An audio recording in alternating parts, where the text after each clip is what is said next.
Hey guys, it's Miss Hernandez, and I've got another story for you today. This time it is a retelling of a famous fable, The Three Little Pigs, but this time it is The Three Little Wolves and the Big Bad Pig by Eugene Trivizas and Helen Oxenbury.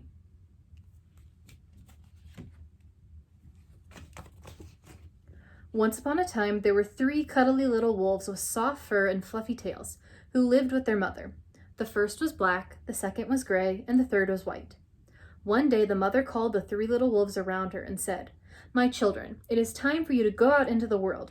Go and build a house for yourselves. But beware of the big bad pig." "Don't worry, mother. We will watch out for him," said the three little wolves, and they set off.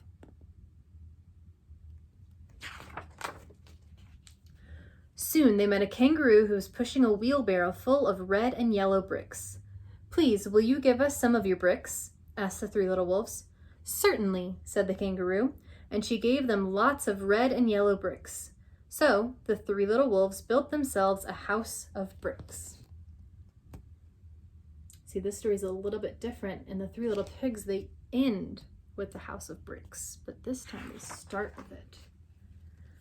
The very next day, the big bad pig came prowling down the road and saw the house of bricks that the little wolves had built.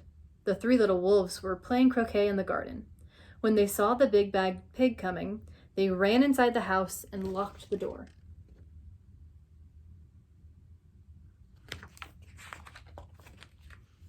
The pig knocked on the door and grunted, little wolves, let me come in."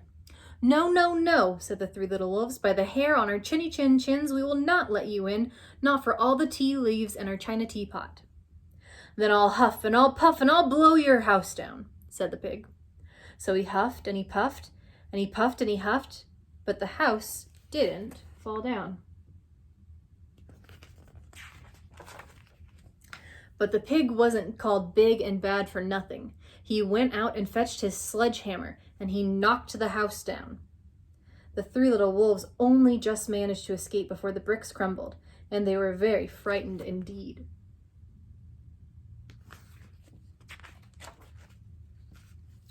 "We shall have to build a stronger house," they said. Just then they saw a beaver who was mixing concrete in a concrete mixer. "Please, will you give us some of your concrete?" asked the three little wolves. "Certainly," said the beaver. He gave them buckets and buckets full of messy, slurry concrete. So the three little wolves built themselves a house of concrete.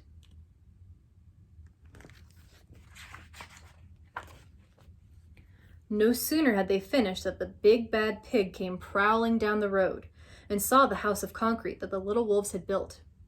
They were playing battledore and shuttlecock in the garden, and when they saw the big bad pig coming, they ran inside their house and shut the door. The pig rang the bell and said, "Little frightened wolves, let me come in." "No, no, no," said the three little wolves. "By the hair on our chinny chin chins, we will not let you in, not for all the tea leaves in our china teapot." "Then I'll huff and I'll puff and I'll blow your house down," said the pig. So he huffed and he puffed and he puffed and he huffed, but the house didn't fall down.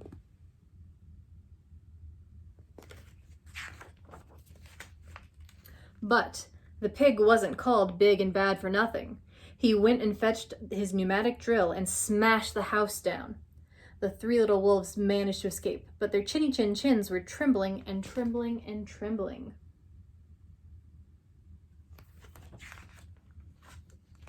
"We shall build an even stronger house," they said, because they were very determined.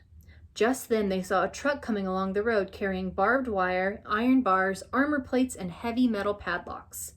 "Please, will you give us some of your barbed wire, a few iron bars and armor plates, and some heavy metal padlocks?" they said to the rhinoceros who was driving the truck. "Sure," said the rhinoceros, and he gave them plenty of barbed wire, iron bars, armor plates, and heavy metal padlocks. He also gave them some plexiglass and some reinforced steel chains, because he was a generous, kind-hearted rhinoceros. So the three little wolves built themselves an extremely strong house. It was the strongest, securest house one could possibly imagine. They felt absolutely safe. That seems like a pretty strong house. The next day, the big bad pig came prowling along the road as usual. The three little wolves were playing hopscotch in the garden. When they saw the big bad pig coming, they ran inside their house, bolted the door, and locked all 37 padlocks. The pig dialed the video entrance phone and said, "Little frightened wolves with the trembling chins, let me come in." "No, no, no," said the three little wolves. "By the hair on our chinny chin chins, we will not let you in, not for all the tea leaves in our china teapot." "Then I'll huff and I'll puff and I'll blow your house down," said the pig. So he huffed and he puffed and he puffed and he huffed, but the house didn't fall down. But the pig wasn't called big and bad for nothing. He brought some dynamite, laid it against the house, lit a fuse, and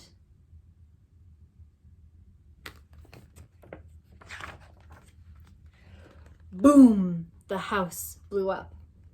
The three little wolves just managed to escape with their fluffy tails scorched. There they are running away. Sure is a big bad pig. "Something must be wrong with our building materials," they said. "We have to try something different." But what?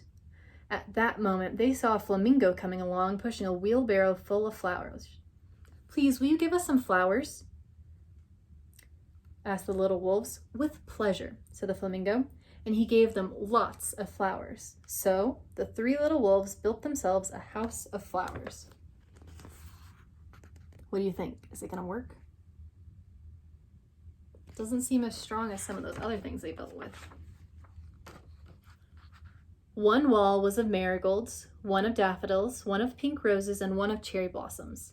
The ceiling was made of sunflowers, and the floor was a carpet of daisies. They had water lilies in their bathtub and buttercups in their refrigerator. It was a rather fragile house, which means it can break really easily, and it swayed in the wind, but it was very beautiful. Next day, the big bad pig came prowling down the road and saw the house of flowers that the three little wolves had built. He rang the blue bell at the door and said, "Little frightened wolves with the trembling chins and the scorched tails, let me come in." "No, no, no," said the three little pigs. "By the hair on our chinny chin chins, we will not let you in, not for all the tea leaves in our china teapot." "Then I'll huff and I'll puff and I'll blow your house down," said the pig. But as he took a deep breath, ready to huff and puff, he smelled the soft scent of the flowers. It was fantastic, and because the scent was so lovely, the pig took another breath, and then another. Instead of huffing and puffing, he began to sniff. He sniffed deeper and deeper until he was quite filled with the fragrant scent. His heart grew tender, and he realized how horrible he had been. Right then, he decided to become a big, good pig.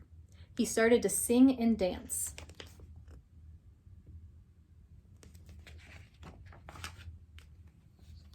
At first, the three little wolves were a bit worried. It might be a trick. But soon they realized that the pig had truly changed, so they came running out of the house. They started playing games with him. First, they played Pig Pog and then Piggy in the Middle, and when they retired, they invited him into the house. They offered him tea and strawberries and wolfberries and asked him to stay with them as long as he wanted. The pig accepted, and they all lived happily ever after. The end. So this story is similar but also pretty different from the original story. I hope you liked it. Have a nice day. Bye.